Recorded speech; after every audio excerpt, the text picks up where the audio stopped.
This is the X-Zone Broadcast Network, broadcasting worldwide on broadcast affiliates and satellite program providers, including CNN Broadcast Network, Sirius Satellite Network, Star Media, Good News Radio Network, Angel Broadcast Network, Wiki Broadcast Network, and WPBN TV. For more information on the X-Zone Broadcast Network, visit us at www.xzbn.net.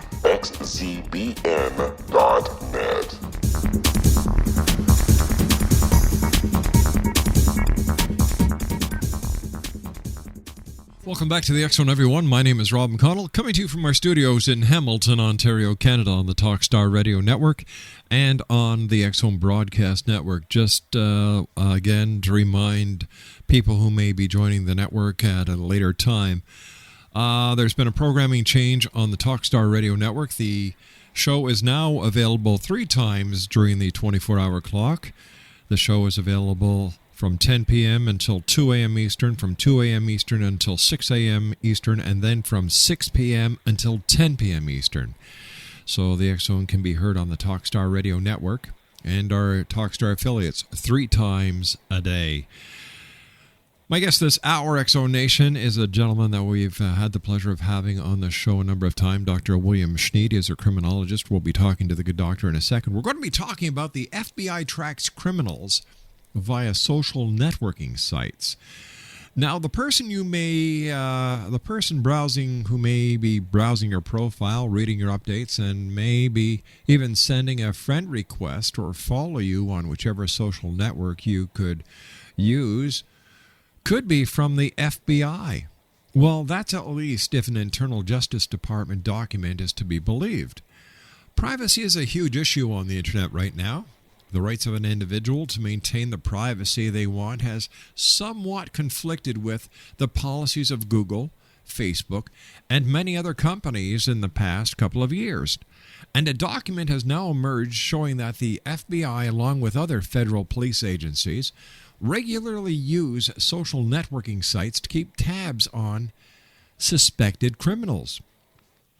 A 33-page document obtained by the EFF, that's the Electronic Frontier Foundation, by way of the Freedom of Information Act, details 4 of the biggest social networks, Facebook, Twitter, MySpace, LinkedIn, and how they can be used to obtain information pertaining to criminal investigations. The reason U.S. law enforcement agents are directed towards checking out social networking sites are that they can, number 1, reveal personal communications, number 2, establish motives and personal relationships, number 3, provide location information, number 4, prove and disprove alibis, and establish crime or criminal enterprise. Federal police agencies have, of course, used the web for a long time to ensnare or catch people engaged in illegal activity. For instance, catching would-be pedophiles by setting up fake sting sites purporting to contain pictures or videos of naked minors. But the emergence of social networking sites as a location where almost everyone has some sort of presence means that they are the new target. There are established rules for going undercover in the real world, but not online. So while a federal agent couldn't impersonate a parent, spouse, or best friend offline, on the web they can, with the whole thing regarded as legal as, well, a gray area at the very best. When I come back from this 2-minute commercial break, X-Zone Nation, Dr. William Schneid will be joining me. Dr. Schneid has been actively involved in the field of law enforcement for over 40 years. His assignments have included internal affairs, narcotics task force, as well as patrol and investigative duties. He taught at the Rio Hondo Regional Police Academy on officer survival and ethics. He has consulted with and been assigned to various federal agencies and task force during the past 40 years. He has been routinely appointed to and by Los Angeles County Superior and Municipal Court judges as an expert in alternative sentencing and narcotics. He has lectured on prison reform and was instrumental in aiding in the movement of mentally ill inmates from the Los Angeles County Old Men's Central Jail to the new Twin Towers facility. He is regarded as a professional seeker of truth and holds no bias to either the defense nor the prosecution, and he's been called upon by both sides. Dr. Schneid is currently the Director of Special Operations for Apex Strategic Investigations Group, a licensed international private investigations firm in Los Angeles and Riverside counties. For more information, or if you need to retain the services of Dr. Schneid and Apex Strategic Investigations Group, visit their website at www.worldfind.biz. That's www.worldfind.biz. I'll be back on the other side of this commercial break as we continue with the X Zone from our studios in Hamilton, Ontario, Canada. This is Kevin Randall. For nearly 30 years, I have been investigating the case of the Roswell UFO. I have interviewed hundreds of people and stood on the crash site. Now in Roswell in the 21st century, I have reviewed dozens of hours of audio and videotaped interviews, examined hundreds of files that relate to the crash, and have returned to Roswell in an attempt to put all that information into the proper perspective. For the first time in Roswell in the 21st century, I have made a dispassionate reevaluation of all that material and provide a new look at what happened. This is a book that clears away all the clutter that has hidden the truth for so long, strips away the various lies that surround the case, exposes the Air Force attempts at cover-up, and found a core of solid information that tells us all where the case stands today. Roswell in the 21st century will be available in just a few weeks. For more information, please visit my website at www.kevinrandall.blogspot.com.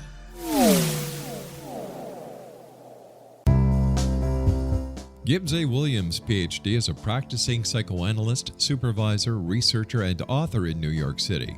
Much of his life has been dedicated to understanding nature and the uses of meaningful coincidences or synchronicities.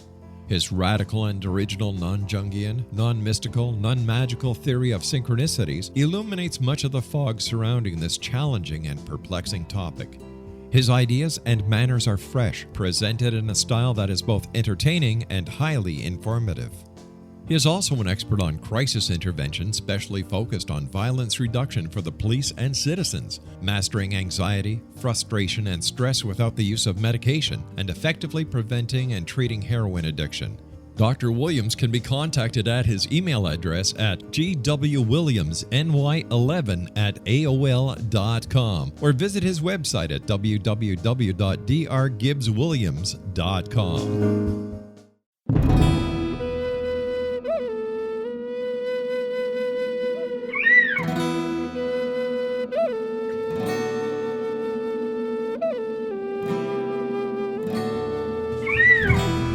Shamanism is recognized as a method to access the quantum level. Mastery of shamanic skills puts spiritual information and healing power into your hands. Path Home Shamanic Art School, a bonded Colorado certified occupational school, has met rigorous state standards, ensuring its director and instructors have the qualifications to teach the shamanic arts. Path Home offers its certification program in blocks of study. Block 1, a 5-day intensive, will be held in the beautiful mountain town of Coaldale, Colorado, October 13th through 18th. Registration deadline is September 12th. Experience journey trance, power animals, helping spirits, sacred space, and life purpose. Come discover your power. Join me, Gwilda Wiyaka, in the magical world of shamanism. Call 303-775-3431 or visit findyourpathhome.com. With each new extreme weather event or terrorist act, it becomes increasingly obvious that we live in uncertain and challenging times. We all buy car insurance. Why not collapse and catastrophe insurance? Matthew Stein, an MIT-trained engineer and green builder, has written 2 outstanding books to help people prepare, plan for, and deal with everything from minor situations lasting a few days to full-on collapse. Matt's first book, When Technology Fails, is a manual for self-reliance, sustainable living, and surviving the long emergency. This massive book covers the gamut from first aid and emergency preparedness to alternative healing, renewable energy, primitive living skills, and 18th century technologies that could be critical to your comfort and survival in a long-lasting crisis. Matt's second book, When Disaster Strikes, is a comprehensive emergency preparedness handbook and survival guide. When Disaster Strikes is an essential item for every family's go bag. Both books are available at all usual sources. There's a wealth of totally free information posted at whentechfails.com, and author-signed copies may be purchased at mattstein.com. That's www.whentechfails.com and www.mattstein.com. Dr. William Schneid is my guest this hour, Exonation, www.worldfind.biz. First of all, Dr. Schneid, always great having you here with us in the X Zone. And you and I have been talking off air about the different federal law enforcement agencies using the social networking sites and the gray area of law that is applicable to law enforcement agencies using this. I guess the gray comes in where they go undercover and assume identities. Is this where the gray is? Well, some of it has to do with the location of the servers that are involved. In other words, I'm familiar with one social network group that's based in Vancouver or Toronto, but the servers are in New Jersey. So that would give us jurisdiction because of the servers being within the United States. Part of the issue is whether or not they're on a fishing expedition and hoping to catch somebody in a net versus whether or not they're after a specific target. And if they're after a specific target, is a warrant required for them to, in essence, be infiltrating a site? The courts held at lower levels that there really is no expectation of privacy, which is the key word here. The sentence, no expectation of privacy. When you're on a social network, you understand that it's open to the world, basically. Even though Yes, that's right. there's things you can do to make your profile private and this type of thing, there is no presumption that all communications is going to be private. You know, it seems that the law is aimed towards helping the criminal and blocking law enforcement. Like, criminals go on the internet, they don't have to worry about the law. They're out there to break it. So, like, why the double standards when it comes to the internet? As you say, there is no expectation of privacy. Well, the difficulty comes with the infiltration of, should we call them, private chat rooms, as opposed to just going on to MySpace and communicating with a specific individual. When you're going into a chat room, and we know for a fact that gangs, that drug smugglers, that terrorists are actively using chat rooms and the internet for the purposes of secure communications. Chat rooms that you need a password to get into. So how do you get the password? Well, hopefully you're able to get a confidential informant that is willing to give up their password in order to allow you to infiltrate that room. So that's where your gray area is. Now, the people that are in that room have an expectation of privacy because they know that a password is required. Well, I still don't think so, and I don't think the court believes that, because there is no assurance that those people who have retained a password are going to maintain the security over that password. You follow me? Yeah, I do. So, therefore, this isn't something, like, as an example, a bank using the internet, where for banking purposes, they change their password once a day. And if they feel there may be a situation in which it's compromised, they'll change their password more than once a day. Right. So for bank branches to be communicating with their home office, etc., those passwords may change several times in a day, as opposed to a chat room, which may have a static password that those members use on a continuous basis. All right. So once again, it seems that, all right, the crooks can do what they want. Law enforcement, you've got rules and regulations that you have to follow. The system just isn't fair, whether it's a private chat room or not. I'm having a problem understanding the problem here, Bill. Well, the problem is the newness of the internet, even though logically it's been there for a while. You have to remember it takes sometimes 5-10 years for challenges to wind their way up to the Supreme Court and decisions to be made. So we have very loose regulations over over the internet. I mean, we do have stalking laws. We do have email communications, threats that can be made by electronic devices. We've had to amend existing laws to now include electronic communications other than previously simply, a typed letter or a phone call. So now we've had to include, all of this ancillary stuff. It's difficult to track as well because we know it's coming from your IP address or the signature of your computer at your location, we don't necessarily know that you're at the computer. You could say, well, I give my password to 4 of my friends, and they're all roommates of mine. So trying to identify who specifically is there then becomes a little more difficult, and we've finessed that into having certain types of software as well as so-called spiders that can identify specific syntax or word formation within a sentence and specifically identify that as belonging to a specific person. In essence, your e-signature or your e-fingerprint, you might say. Everybody has a tendency to talk a certain way, and that way has its own little nuances. So again, the internet companies, MySpace, Facebook, Twitter, etc., have law enforcement liaison people. Warrants have to be obtained in order to get your personal sign-on information. So we can't just knock on the door of MySpace and say, I want to know who Joe Black, the fourth is. We need to submit an electronic warrant to their legal department, specifically asking for certain information. That warrant has to be signed by a judge. So there still is a certain level of privacy from penetrating into somebody's screen name as opposed to requiring a warrant to penetrate a chat room. How accessible are judges to signing these warrants?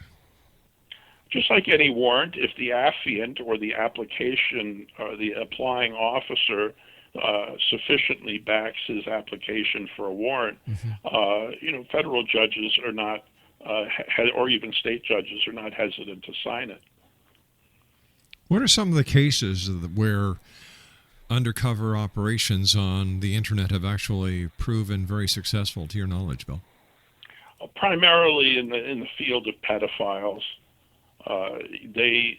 When the internet was inaugurated and then social websites came up as a result of the internet, pedophiles came up like a mushroom after a rain. I mean, there was thousands of them that didn't have to lurk around parks anymore, that could just from the privacy of their home access all of these kids. And so that was where a lot of task force energies were devoted, and similarly, resources. Then you had fraud cases when eBay was inaugurated, and those cases were handled successfully, or many of them were handled successfully by being able to penetrate who the sellers were, right, who the buyers were that were involved in fraud cases. So I would say, on a general sense, sexual exploitation would be, a top of the line hit. Certain white collar crimes would be, probably number 2. But we're more interested in pedophiles in the sense that that's a crime against a person versus a theft, which is crime against property. But what about terrorism? Do the terrorists use the internet to communicate? And if so, should the law enforcement have to go through the same, jump through the same hoops to get access to the terrorists, or is that something totally different under the Patriot Act?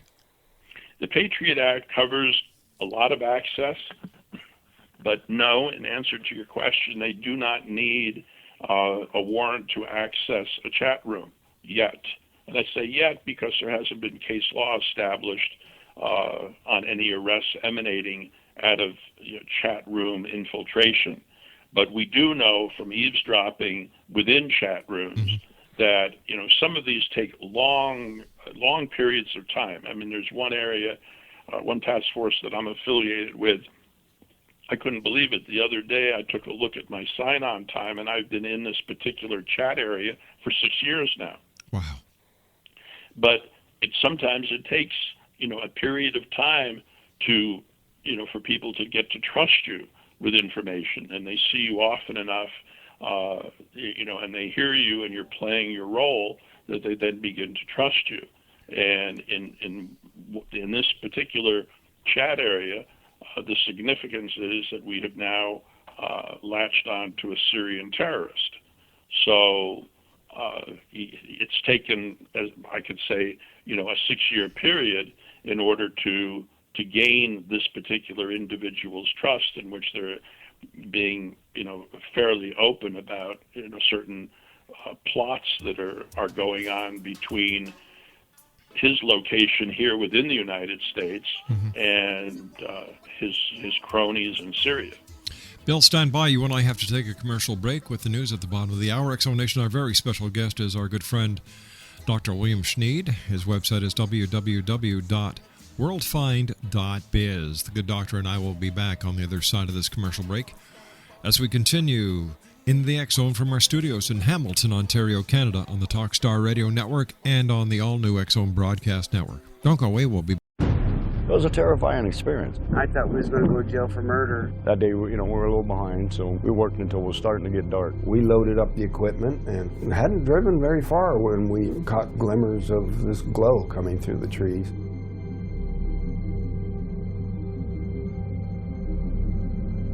I urged Mike to hurry up and get up there. Travis had the door open before we even stopped. As he got closer, I heard the sound. One of the guys said, "You feel that?" I really panicked then. I told him, "Get the hell out of here."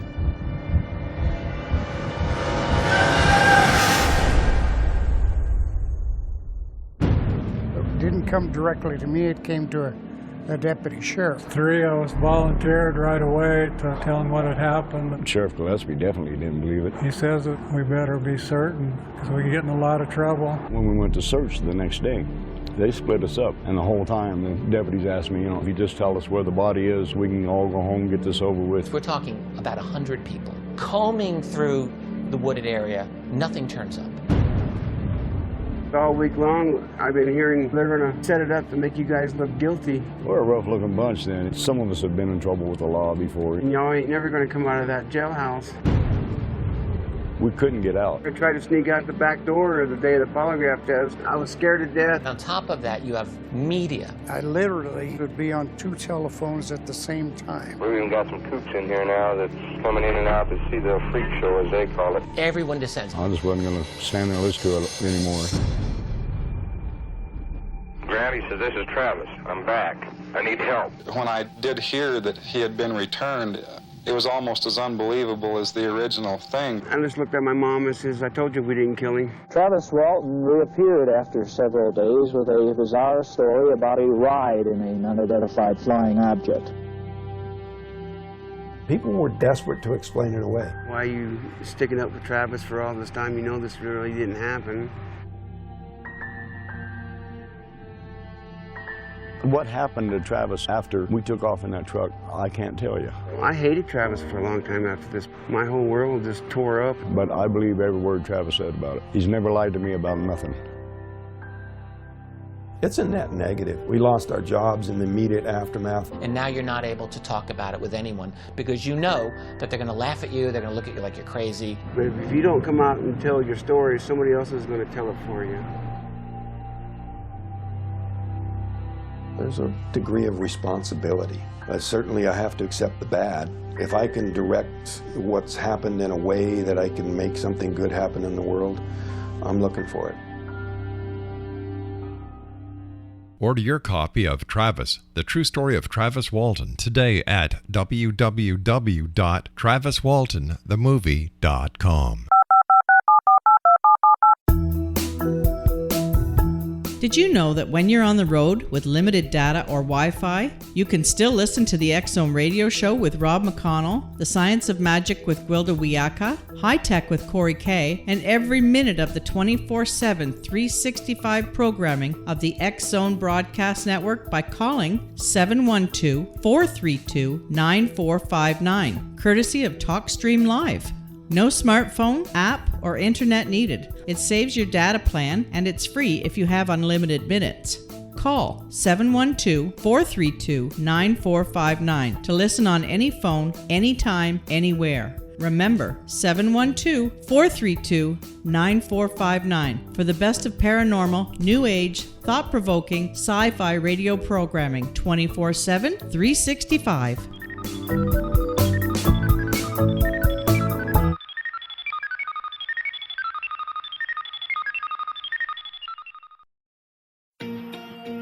Wouldn't you love to know the secret to everything? Well then, meet Dr. Kimberly McGeorge and her cutting-edge breakthrough knowledge that combines science with possibility. Dr. Kimberly brings real-life answers and healing to those open to alternative solutions. She teaches solution-based programs and classes that will change all areas of your life forever. Specializing in conscious creation, intuitive readings, and energy medicine, you can rapidly shift health, relationships, business, and money and abundance challenges quickly. Receive her best-selling book, Secret to Everything, at no cost by going to secrettoeverything.com/X-Zone. That's right, transformation can start now. Just go to secrettoeverything.com/X-Zone and receive Dr. Kimberly's book for free.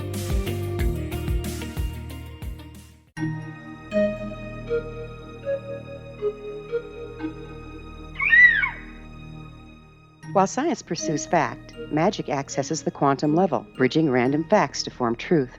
As long as science and magic remain separate and polarized, the truth cannot be known. I'm Gwilda Wiyaka. Join me on the Science of Magic radio program, dedicated to unification and evolution of consciousness. During each episode, I'll be speaking with experienced and respected scientists and mystics.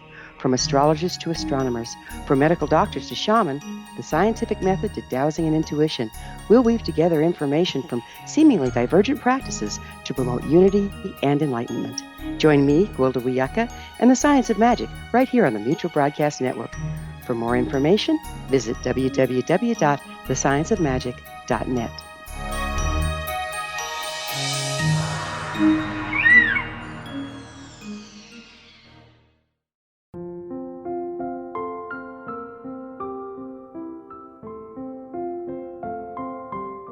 I am Dr. Carl O'Helvey, founder, president of a new cancer foundation focusing on evidence-based physical, mental, and spiritual interventions, including natural cancer cures, prayer, meditation, affirmations, nutrition, and other related holistic cancer prevention and cure modalities. These are used in cancer education, research, and financing care. I ask for your help to continue this important work by donating at www.holisticcancerfoundation.com.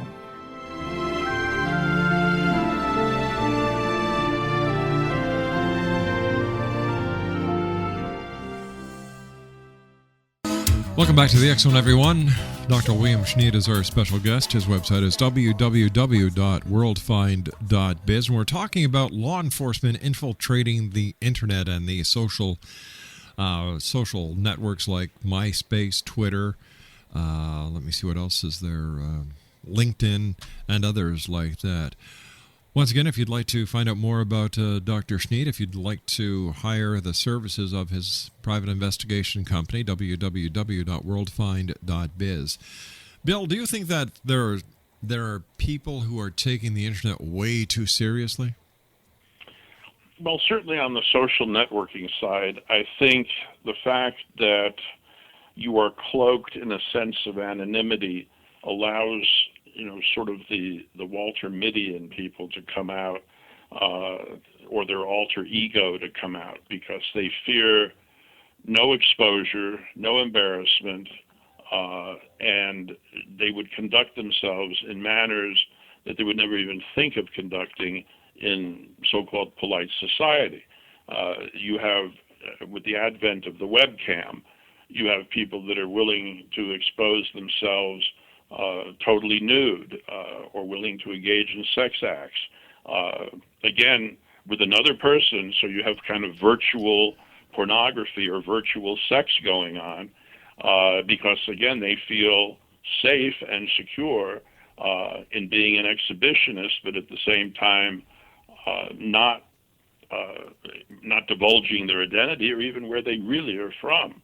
The times that gets a little touchy is when you don't really know that the recipient on the other end may be a 14 or 15-year-old girl or boy that you're exposing yourself to. So, it becomes a question of parental control. It becomes a question of self-control.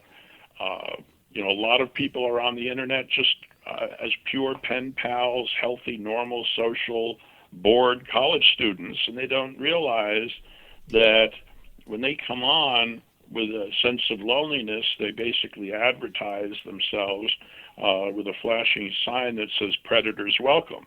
So you have women coming, towards them in a chat room or in a chat venue that maybe just are really guys, but they're disguising themselves as women.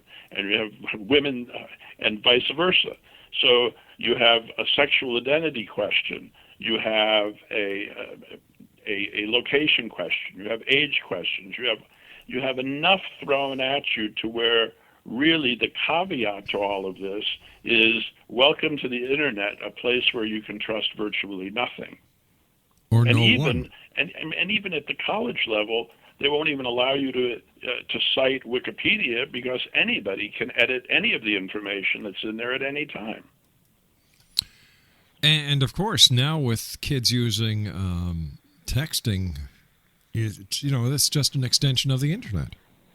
Well, texting, as far as I'm concerned, is for social retards. I mean, we're going to have 3 generations from now, when we're all dead and buried, we're going to have young people with elongated thumbs and, who aren't going to know how to communicate with each other. I mean, it's totally preposterous to think that, we have decompensated or digressed as a society to where instead of picking up the phone, calling and saying hello, we're sitting there busily texting one another who might be at another table 20 feet away. I mean, it really is.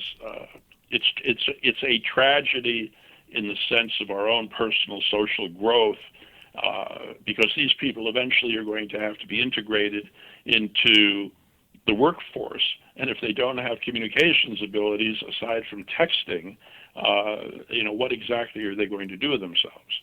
So I think it's a definite handicap.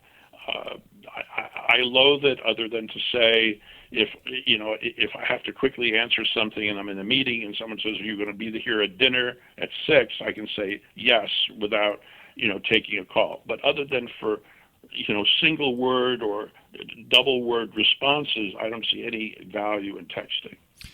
We were at a restaurant a couple of weeks ago, and there must have been, 15 or 20 people in the small area of the restaurant where we were seated who were texting. And I find it rude, just like these people who go to the theaters with their cell phones and chat. It seems that society is going downhill thanks to modern day technology. Oh, I totally agree.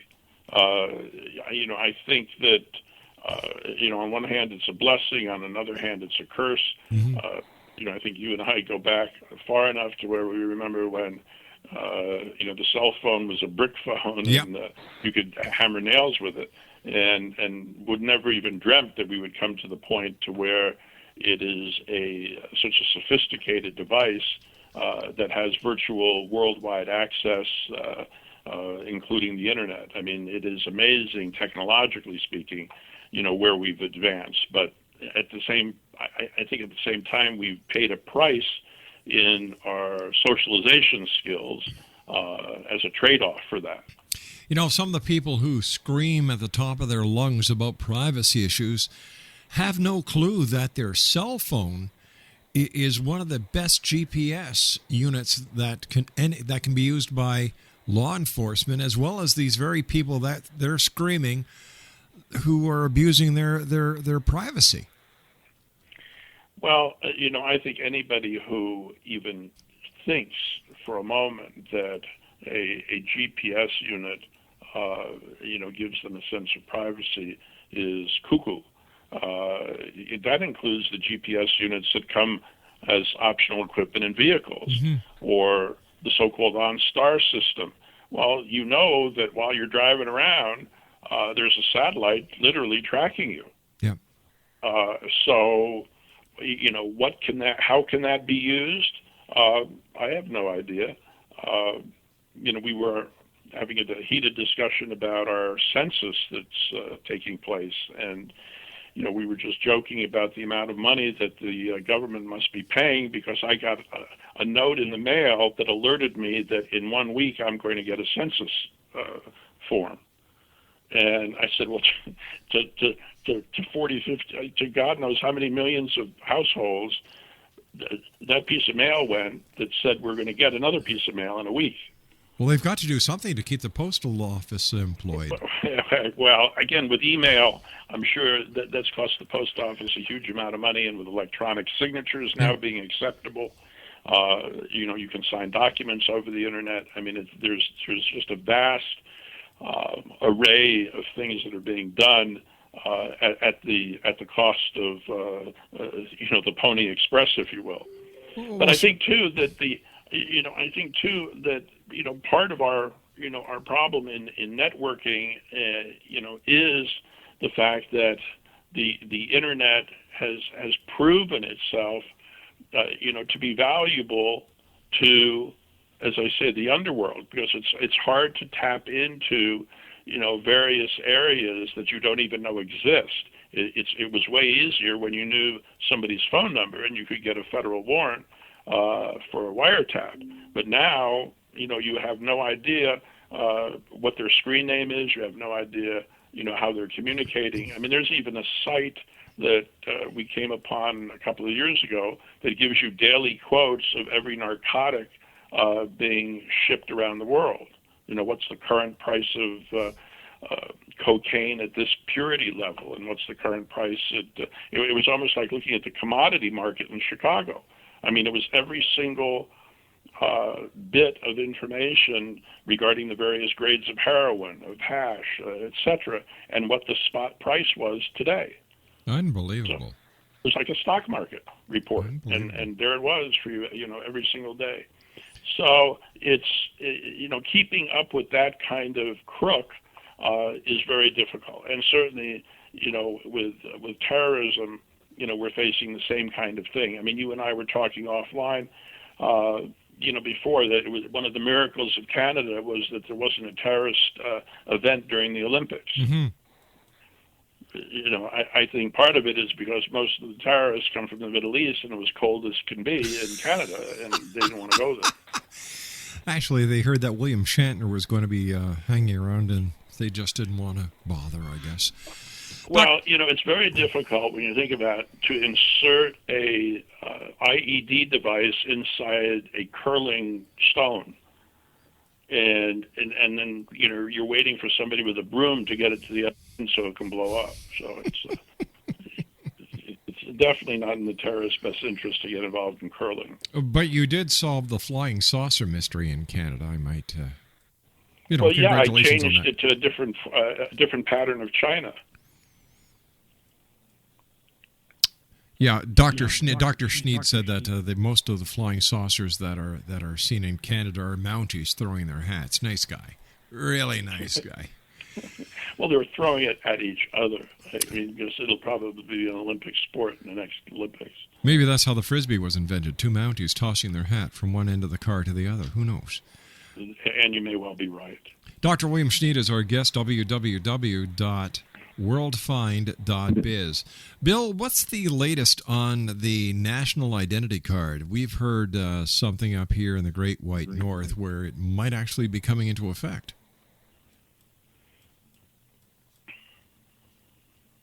Bill? Yeah, you dropped off for a second. Oh, I'm sorry. What's the latest on the national security card or the national ID card that people have been talking about in the U.S.? I thought I heard something on the news the other day up here where concerns are starting to raise again. Well, we're not going to have that. We just got through with one national issue having to do with health care, so we're all going to be moving to Canada now. So, I don't think ID cards are going to be, happening in the foreseeable future. And but there was talk. There always is talk. Remember, we have the big DNA bank that's going on. Everybody being detained for anything potentially is going to be able to have their DNA taken. So, we're going to have repositories for that.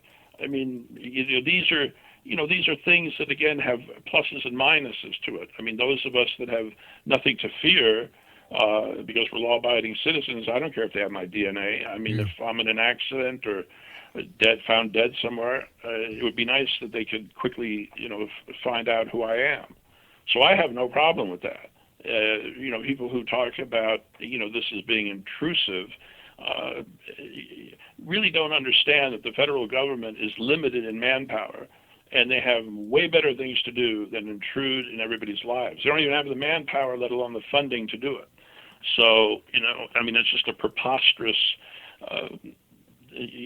conspiracy theorist stuff that's the fodder of somebody who's way too high on pot.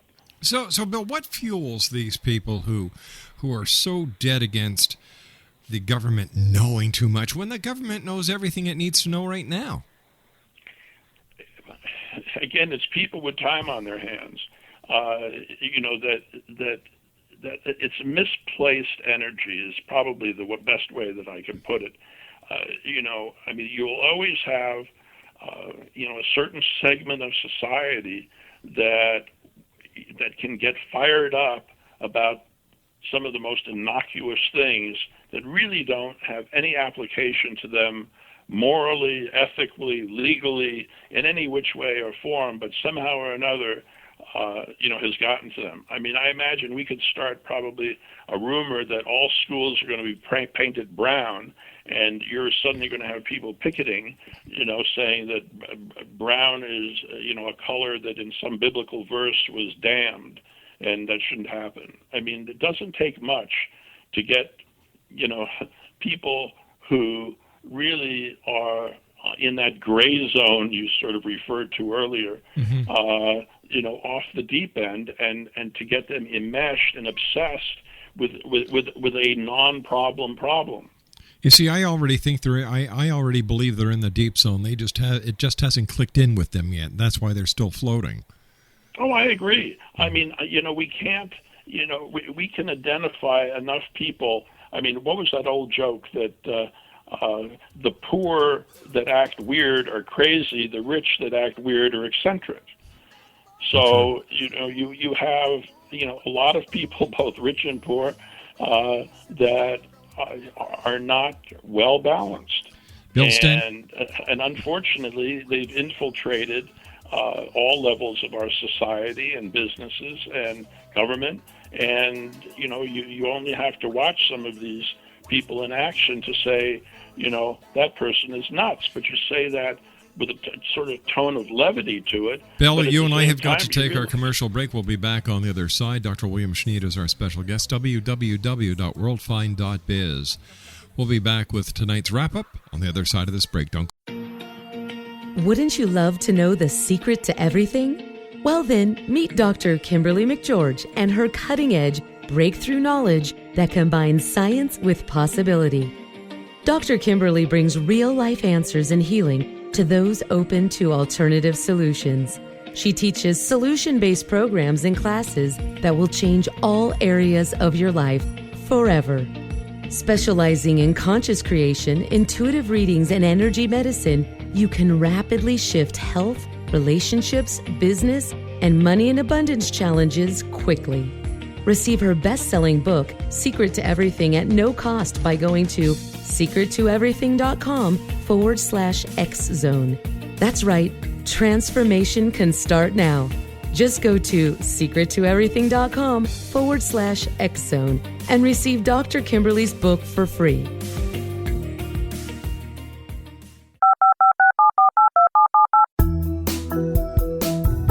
Did you know that when you're on the road with limited data or Wi-Fi, you can still listen to the X-Zone radio show with Rob McConnell, The Science of Magic with Gwilda Wiyaka, High Tech with Corey Kay, and every minute of the 24/7, 365 programming of the X-Zone Broadcast Network by calling 712-432-9459, courtesy of TalkStream Live. No smartphone, app, or internet needed. It saves your data plan, and it's free if you have unlimited minutes. Call 712-432-9459 to listen on any phone, anytime, anywhere. Remember, 712-432-9459 for the best of paranormal, new age, thought-provoking, sci-fi radio programming 24/7, 365.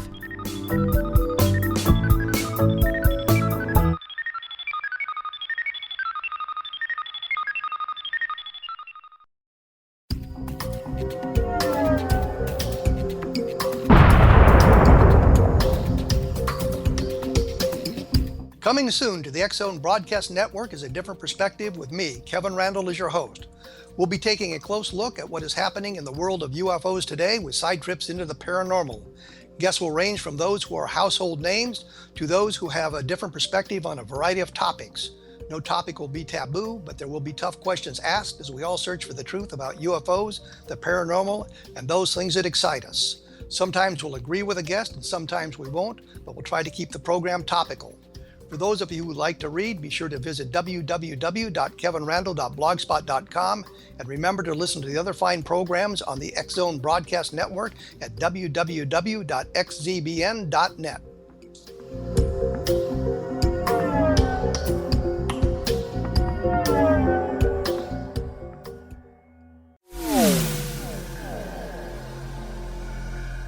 This is Kevin Randall.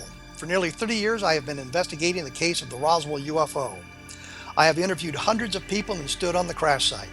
Now in Roswell in the 21st century, I have reviewed dozens of hours of audio and videotaped interviews, examined hundreds of files that relate to the crash, and have returned to Roswell in an attempt to put all that information into the proper perspective. For the first time in Roswell in the 21st century, I have made a dispassionate reevaluation of all that material and provide a new look at what happened. This is a book that clears away all the clutter that has hidden the truth for so long, strips away the various lies that surround the case, exposes the Air Force attempts at cover-up, and found a core of solid information that tells us all where the case stands today. Roswell in the 21st century will be available in just a few weeks. For more information, please visit my website at www.kevinrandall.blogspot.com. What Happened in Benghazi is revealed by Nicholas Genix, author of Obama, Islam, and Benghazi. He informs the American people that President Obama deceived them by advocating a strong foreign policy prior to the 2012 presidential election, and Hillary Clinton supported this deception. As the title infers, there is a connection between Obama, Islam, and Benghazi. Ample evidence informs Americans that Obama's early indoctrination in the Quran developed an affinity for Islam, why the Quran is the source of discontent in many countries, and why the Obama foreign policy deception led to poor military action and caused the loss of American lives in Benghazi. Genix provides 36 questions for the Select Committee on Benghazi to validate if Americans are justified to mistrust President Obama and Hillary Clinton.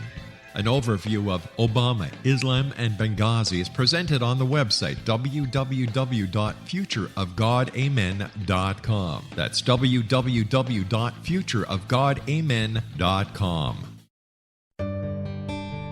Afterlife expert Roberta Grimes was the first one to say that dying can be fun. Now her best-selling book, The Fun of Dying, is available in stores worldwide. So if you wonder whether death ends life, how it feels to die, or what heaven might be like, The Fun of Dying was written for you. And if you have always been afraid of death, or if you worry that your life has no meaning, let The Fun of Dying ease your fears and bring new meaning to your life. Nothing said in The Fun of Dying is based on the teachings of any religion. Instead, Roberta draws on evidence to explain how death happens, how it feels, and what comes next. A lot of the best death-related evidence was produced in the first half of the 20th century. When it is put together with recent discoveries, it tells a consistent and amazing story. Roberta Grimes blogs and answers questions at robertagrimes.com. Her wonderful book, The Fun of Dying, is available on Amazon and at stores worldwide wherever books are sold. And welcome back to the X Zone, everyone. I'd like to take this opportunity of thanking all our guests tonight. Evan Mandry and I discussed his new book, First Contact. David Strumfeld and I discussed his book called Wandering About. Marta Felber and I discussed Sterling the Cat. And my final guest this hour is our good friend Dr. William Schneid. And his website is www.worldfind.biz. Bill, as always, great talking to you. As we get closer to the summer, things start happening. But one of the things that we have seen up here north of the border is a lot of turmoil on the Mexican border. In fact, there were a couple of advisories warning people not to go to certain parts of Mexico because of the violence. Well, actually, Americans are advised generally not to go south of the border because of the drug cartels carrying on their wars of territorial dominance and innocent civilians being caught in the crossfire. I mean, several thousand people have already perished as a result of that, and the Mexican government simply has to get a grip on it before several more thousand die. Tell me, Bill, are we winning the war on drugs? No. Still no, eh? No, we won't win the war on drugs until we actually look at it as a war, go in and eradicate the cartels, which we're perfectly capable of doing. And rather than get started on that, I'd take about 10,000 folks out of Afghanistan, throw them in Mexico, and that'd be end of the drug problem. But Bill, you're talking rational here. Well, I know that. I mean, I took a Prozac, and I feel much better. And finally, Bill, we've got about a minute and a half left. We haven't heard anything on the terrorist front. It seems that is this the quiet before the storm? Oh, no doubt. I mean, these people plot and plan 24 hours a day, 7 days a week. And these are opportunists that are in place. They just haven't had the need, to perform any of their perfunctory functions. You still, remember when you do hear the news, you still do see suicide bombers, doing their thing in the Middle East. So it's just that nothing is happening out this way. But they're still busy blowing themselves up and will continue to do so. Bill, as always, great talking to you. I want to thank you very much for joining us, and I look forward to the next time when you join us here in the X Zone. My pleasure, and take care of yourself and be safe. You too, my good friend. Dr. William Schneid, www.worldfind.biz. Well, that's it for tonight, everyone. I'd like to take this opportunity of thanking all our affiliates around the world for being kind enough to carry our signal. To all our listeners around the world, thank you for allowing us to be part of your day or night, no matter where you are. And as I always say, if you've got a child at home, give them a hug, give them a kiss. Tell them they are loved, because the children of today are the leaders of tomorrow. So until tomorrow night, my good friends, as once again we meet here in the X Zone, as together we cross the time-space continuum, always remember to take care of each other, and always, always keep your eyes to the sky and your heart to the